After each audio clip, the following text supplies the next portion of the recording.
The interpretation of narratives is to some extent subjective because everyone can experience art differently. At the same time, using literary analysis, we can still explain the most reasonable meanings that the artist meant to convey or that the audience is likely to understand. To understand themes of any work of art, however, spoilers are involved. Heavy spoilers.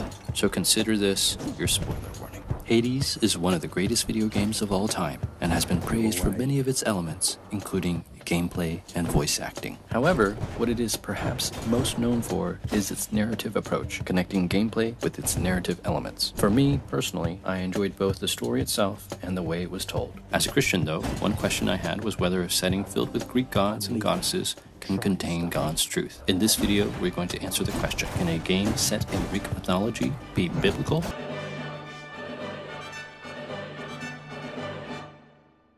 One of the most prominent themes in Hades is that of belonging or not belonging in each world, and this theme is developed throughout the game in many ways. One of the most immediately obvious physical features Zagreus has is his heterochromia, a red eye from Hades and a green eye from Persephone. His eyes are symbolic of him being both a part of Hades as well as having a special connection to the world above. Zeus and the other gods of Olympus also imply that Zagreus belongs with them. However, this is challenged by those who care for Zagreus in the underworld, like Megara, who want him to realize that he belongs in Hades. Your family is here, and so is your responsibility. Despite this, Zagreus had a sense that he never belonged in Hades. He only knows that something always has felt off to him, that he does not belong. And Persephone also says that she felt like she did not belong. If there is a place where I belong in this world, it must be somewhere between heaven and hell. As a result, Persephone flees to the world above. When Zagreus eventually finds out about how his mother is in the world above, in Greece, he sets off on a quest to go above to find her. In John chapter 17, Jesus tells Christians that the world hates us because we are not of the world, but at the same time that we are sent into the world.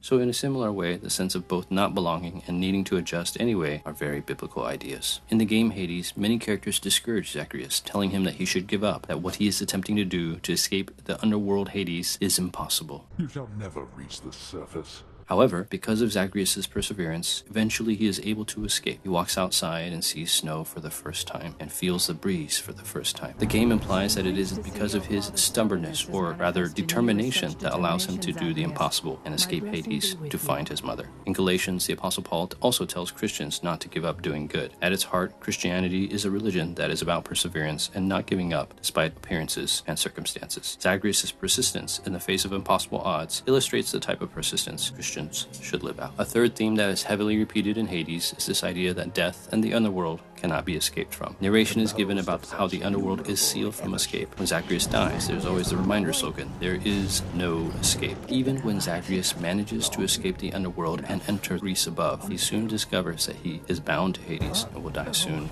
regardless of his escape. In Luke chapter 16, Jesus tells a parable about a rich man and a beggar named Lazarus, who both die and go into Hades, the underworld. While the details of how literal Jesus was being is controversial, it is certainly a reasonable possibility that Hades is a waiting area for the dead with an Elysium-like paradise for Abraham and Lazarus, and a more punishing Asphodel-like area for the rich man. In the parable, no one could leave either area because of a chasm. So like the game Hades, Jesus teaches of an inescapable underworld awaiting all who die prior to resurrection. The last theme we will be discussing in this video has to do with reconciliation. Many of the conflicts in the game stem from problems in relationships Zagreus has with his friends and family. He has alienated his girlfriend and his best friend. He has trouble with his father, and his mother has run away to the world above. In addition, there are others in the world with relationship problems as well. Orpheus and Eurydice need reconciliation, as well as Achilles and Patroclus. The primary plot progresses through Zagreus' attempts to reconcile with his mother. He manages to escape Hades and persuade her to return to Hades to be a mother to him. When she does, she reconciles with both her husband Hades